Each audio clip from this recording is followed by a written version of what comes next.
Welcome back. We're going to explore a couple of issues that are near and dear to my heart, and I think should be top of mind for all of us, though with the distractions of the day, it's hard to stay focused on them. Fortunately, a man of single minded focus is our next guest. His name is Chuck DeVore.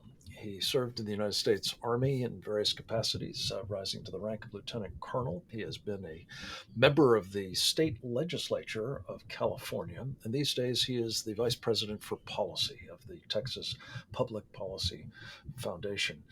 He is a very, very valued resource to this program. We're always delighted to welcome him back. Chuck, good to have you with us, sir. Great to be with you again, Frank. I want to call upon some of your expertise in uniform, as well as that you have been bringing to bear since you took it off, Chuck, in terms of monitoring the state of the United States military. We're talking at a time when there is, well, a hot war underway on the margins of Europe, of course. There is the prospect of one in the Western Pacific, if not beyond, with China. Give us a flavor, Chuck, as to the state of the U.S. Armed Forces. Readiness being one measure, personnel recruitment, retention, which contributes to readiness, of course, being another. Walk us through it, if you would. I think we have a few warning lights going off on the dashboard right now. First of all, there was breaking news today that the military is having a hard time making its recruiting numbers. You see the Marine Corps continuing to make its numbers, as it often does. It's seen as an elite force. So they're always really good at public relations. All the other services are insanely jealous of their ability to always look sharp. And of course, Space Force, because you join the Space Force, it's not likely you're ever going to leave air conditioned comfort. So what that means is the Coast Guard, the Army, the Air Force, even the Navy, which is kind of resorting to the remake of Top Gun to try to boost its recruiting numbers, they're not making their numbers. And some people are saying, well, this is the economy.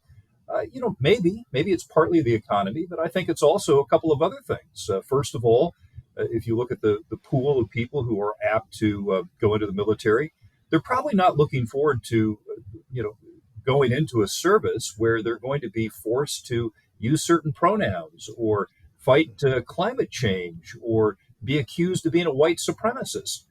So I think that's a problem. Lastly, Frank, you're seeing thousands of trained reservists, National Guard members, and reservists who are on the verge of being discharged because they're not thinking that they want to take that COVID vaccine. And of course, for the demographic, the military demographic, younger people who are in shape, COVID isn't exactly all that threatening of a disease. It's not like malaria or typhus or something like that. So it's hard to blame them. So all of these things working together is making it look like personnel retention and recruiting is becoming increasingly a problem. Lastly, you're now seeing people suggesting that we might have to bring back the draft. And I'm thinking, oh, isn't that great? We'll just draft all these young men and women and put them through the re-education camps that I'm sure the left will be more than happy to turn our military training centers into. Well, they've been doing a fair amount of that already, as you say, and going back to this idea of sort of purging the military, whether it's under the guise of they're not conforming to a vaccine mandate, which I guess goes into full effect at the end of this month, or Chuck, that they're considered to be white supremacists, or they're hostile to the Biden agenda more generally. All of that is a pretext, it seems, for critical race theory and indoctrination. And if you don't measure up, you're given the boot. You've done some research into some of those questions and how real a problem they actually are in today's military. Yeah, so Frank, something that just really struck me as odd was shortly after the January 6th riot at the Capitol, you had articles by CNN and by NPR that were making a claim that veterans were doubly represented among those people who were arrested for rioting on January 6th at the Capitol. And I thought, that just doesn't seem right to me because when you think of the sort of individual who ends up joining the military and having the sort of discipline and patriotism that is common among those people who wear the uniform, it just didn't seem right. And so I started digging into the numbers. I dug into the claims. And Frank, here's why it was important before I explain the numbers that I found. You had the Secretary of Defense Austin, doing a service wide stand down predicated on this false notion that veterans were doubly represented at the January 6th riot. So the left wing notion was our military is filled with right wing extremists and white supremacists. Therefore, Right. we must have a purge. And I could only, I could envision the struggle session, right? Look left, look right.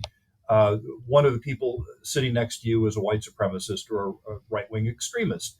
And so I looked into these numbers that CNN and NPR put together, and they had three big problems that resulted in their data being off by a factor of two.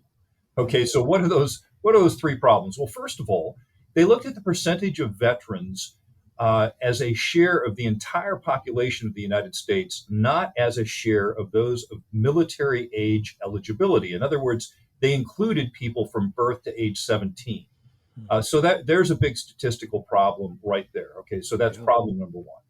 Problem number two, they did not adjust for the sex of the people arrested at the riot. So at the time of these articles, and I did a follow up a year later with an additional, like more than doubling of those people arrested. And so the data held true then as well. Roughly 86 to 88% of those people arrested were men.